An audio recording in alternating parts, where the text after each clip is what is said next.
Hello दर्शकों, आप सब देख रहे हैं सारा अधिकार न्यूज़ चैनल। कल मुंबई सीएसटी कांग्रेस ऑफिस में बीजेपी भारतीय जनता युवा मोर्चा के लगभग 40 कार्यकर्ताओं के खिलाफ मामला दर्ज किया, जब भाजपा की युवा शाखा ने कांग्रेस पर डॉक्टर बी.आर. अम्बेडकर का अपमान करने का आरोप लगाते हुए एक विरोध मोर्चा निकाला, जो गुरुवार को हिंसक हो गया, जिसके कारण दक्षिण में कांग्रेस पार्टी कार्यालय में तोड़फोड़ हुई।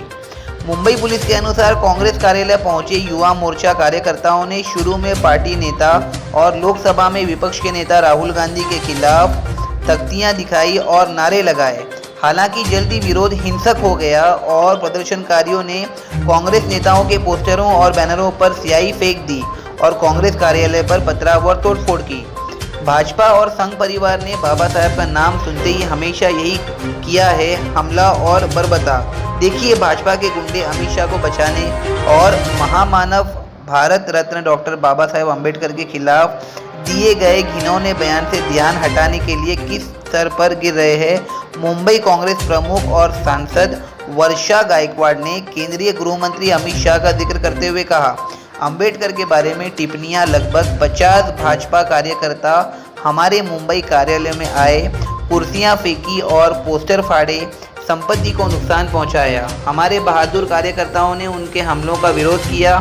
हम इसके खिलाफ कानूनी रूप से आगे बढ़ेंगे, उसने कहा। डीसीपी जोन 1 प्रवीण मुंडे ने कहा कि आज़ाद मैदान पुलिस ने गुरुवार रात को कांग्रेस भवन के कार्यकारी अध्यक्ष मंदार पवार की शिकायत पर भाजयुमो मुंबई प्रमुख तेजिंदर तिवाना और संगठन के लगभग 40 सदस्यों के खिलाफ एफआईआर दर्ज की है। पुलिस ने घटनास्थल से 14 लोगों को हिरासत में लिया है।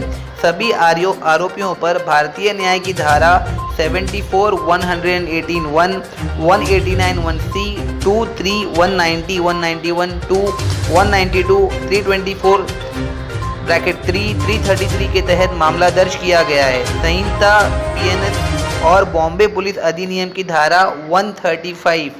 डीसीपी मुंडे ने कहा, आगे की जांच जारी है और स्थिति शांतिपूर्ण है। कांग्रेस नेता विजय वडेट्टीवार ने कहा कि यह हमला शाह द्वारा संसद में बाबा साहेब अम्बेडकर को लेकर दिए गए बयान से ध्यान भटकाने की कोशिश के तहत किया गया है।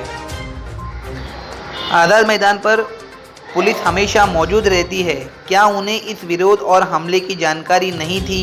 अगर पुलिस कार्रवाई नहीं करती है तो उसके खिलाफ भी कार्रवाई की जानी चाहिए। कांग्रेस प्रवक्ता निजामुद्दीन राइन ने इस घटना की कड़ी निंदा की। सारा अधिकार से बात करते हुए कहा कि अब भाजपा के पास कहने को कुछ बचा नहीं है। पूरा देश जान गया है कि बीजेपी क्या करती है। इतनी घटिया राजनीति महाराष्ट्र के पॉलिटिक्स में पिछले 70 सालों से नहीं देखी गई। बीजेपी इतने नीचे स्तर पर उतर जाएगी और इतनी घटिया राजनीति करेगी, ये बहुत दुर्भाग्यपूर्ण है। देश और दुनिया की तमाम खबरों के लिए देखते रहिए सहारा अधिकार। सहारा अधिकार न्यूज़ चैनल।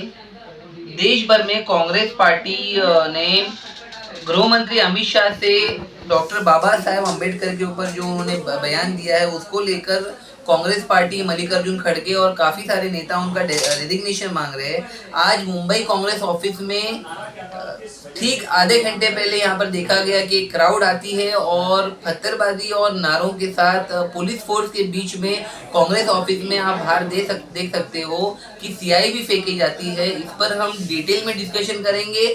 हमारे साथ इस समय कांग्रेस प्रवक्ता निजामुद्दीन राइन हम कांग्रेस ऑफिस में मौजूद है, वो हमसे एक्सक्लूसिवली बात करेंगे। सर, वेलकम टू सारा अधिकार न्यूज़ चैनल। राहुल गांधी जी लगातार सदन में, मल्लिकार्जुन खड़गे जी लगातार डॉक्टर बी.आर. अम्बेडकर के संविधान की किताब को हाथ में रखते हैं, उसका हवाला देते हैं, बार बार इसको उजागर करते रहते हैं। ये शायद जो उनका कहना है, इसके वजह से आज जो प्रोटेस्ट हुआ कांग्रेस ऑफिस के बाहर, जो मारतोड़ हुआ, इस पर आप क्या कहना चाहेंगे? कांग्रेस क्यों गृह मंत्री अमित शाह का रेजिग्नेशन मांग रही है? देखिए, ये प्रोटेस्ट नहीं है, ये गुंडागर्दी है। किसी के दफ्तर में घुसना, स्टाफ को मारना, कांच तोड़ना, दफ्तर तोड़ने की कोशिश हुई, 3 केबिन टूटी हैं और जिस तरह की घटना हुई है, जिस तरह के बीजेपी के गुंडे यहाँ आकर नंगा नाच कर रहे थे, मुझे दुख होता है कि प्रशासन यहीं पास में है। प्रशासन क्या कर रहा था? और अमित शाह का विरोध करना पूरे देश के नागरिकों का फर्ज है। जिस बाबा साहब अम्बेडकर ने देश को संविधान दिया, अगर हम उस संविधान की रक्षा में और बाबा साहब के बारे में अगर कोई अपमान करेगा तो हम कैसे उसे बर्दाश्त करेंगे? संसद में जो लड़ाई हो रही है वो सारा देश देख रहा है कि संसद में जिस तरह की भाषा का इस्तेमाल जो है बाबा साहब अम्बेडकर के लिए अमित शाह ने किया, तो बट नेचुरल है कि पूरे देश में जो है उनके चाहने वालों का रिएक्शन होगा। पूरे देश में एक अच्छे तरीके से प्रोटेस्ट हो रहा है, उस तरह का ही प्रोटेस्ट कांग्रेस ने भी कल किया। आज भी प्रोटेस्ट चालू है, विधानसभा चल रही है नागपुर में, वहां जो है प्रोटेस्ट हो रहा है, दिल्ली में प्रोटेस्ट हो रहा है, देश के अलग अलग भागों में हो रहा है। लेकिन बीजेपी के ये गुंडे जो यहाँ आकर दफ्तर में अटैक कर रहे हैं और अटैक करके लोगों को मारहान कर रहे हैं, उनको जो है डराने का काम कर रहे हैं, गलत तरीके गंदे नारेबाजी कर रहे हैं। ये भारत की लोकतंत्र की हत्या करने का काम बीजेपी और उसके गुंडे कर रहे हैं, क्योंकि वो हताश हो चुके हैं, क्योंकि पूरा देश आज जो है अमित शाह का इस्तीफा मांग रहा है। सिर्फ कांग्रेस इस्तीफा नहीं मांग रही, पूरा देश आज जो है इस्तीफा मांग रही है। अब वो अपने बचाव के लिए आज जो भी आक्षेप करना चाहे वो करें, लेकिन लोकतंत्र में किसी भी राजनीतिक दल का इतना घटिया प्रदर्शन कभी नहीं रहा कि ये गुंडागर्दी करने का काम जो आज बीजेपी ने किया है ये उन्हें नहीं करना चाहिए। सर, ईवीएम के मुद्दे को लेकर बहुत कंट्री वाइड प्रोटेस्ट हो रहा है। सर, सूत्रों के अनुसार पता चला है कि आगे के गेट से बीजेपी कार्यकर्ता नहीं आए, पिछले के गेट से पिछले के भाग से आया गया है।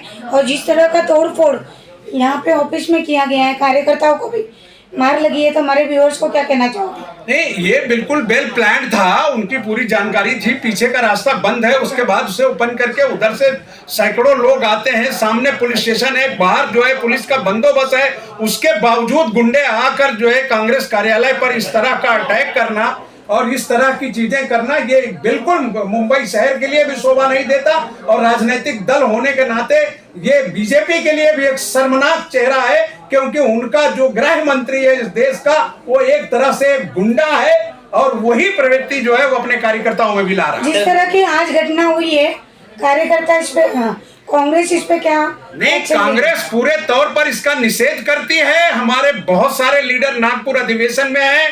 हम आज रात अपनी प्लानिंग करेंगे कि हमें किस तरह का जो है आंदोलन करना है, और हम जरूर आंदोलन जनता के बीच ले जाएंगे और जनता से कहेंगे कि देखिए, जिस बाबा साहब के अपमान के लिए कांग्रेस लड़ रही है, उस लड़ाई को खत्म करने, उसको डराने का काम बीजेपी के गुंडे। सूत्रों के अनुसार पता चला है कि कुछ कांग्रेस कार्यकर्ताओं को भी पुलिस ने हिरासत में लिए, क्या ये सच है? पुलिस का काम है, वो जिसको चाहे हिरासत में ले, लेकिन जो घटना हुई है, अगर सारे आरोपी पकड़कर नहीं आए और सरकार ने माफी नहीं मांगा, तो इसका नतीजा जो है वो जनता खुद तय करेगी कि उसे क्या करना है। धन्यवाद सर। अमित शाह का स्टेटमेंट। हमारे साथ कांग्रेस प्रवक्ता निजामुद्दीन राय, यहाँ की आप तस्वीरें देख सकते हो कांग्रेस ऑफिस में। निजामुद्दीन राय का कहना है कि कुछ गूंड्स आते हैं और कांग्रेस ऑफिस पर अटैक किया जाता है। पासी में आज़ाद मैदान पुलिस स्टेशन के अंतर्गत होने के बावजूद भी इतनी डेयरिंग के साथ ये काम को अंजाम दिया जाता है। निजामुद्दीन राय का कहना है कि ये प्री प्लान था। ये सब संविधान को लेकर जो बातें चल रही थी सदन में, और कांग्रेस पार्टी और मल्लिकार्जुन खड़गे और तमाम लीडर कांग्रेस के लगातार गृह मंत्री अमित शाह के रेजिग्नेशन को लेकर जो उन्होंने टिप्पणियां की थी और थर्सडे के दिन कांग्रेस वालों की मीटिंग भी की गई थी, उसको लेकर ये सारी संभावनाएं सामने आ रही है। निजामुद्दीन राय का स्पष्ट कहना है कि कांग्रेस ऑफिस के सीनियर लीडर्स के साथ इस पर डिटेल में डिस्कशन की जाएगी और महाराष्ट्र सरकार से निवेदन भी किया जाएगा कि इस मुद्दे को सीरियसली लिया जाए। अब देखना ही है कि सरकार द्वारा इस पर किस तरह का निर्णय लिया जाता है। देश और दुनिया की तमाम खबरों के लिए देखते रहिए सहारा अधिकार।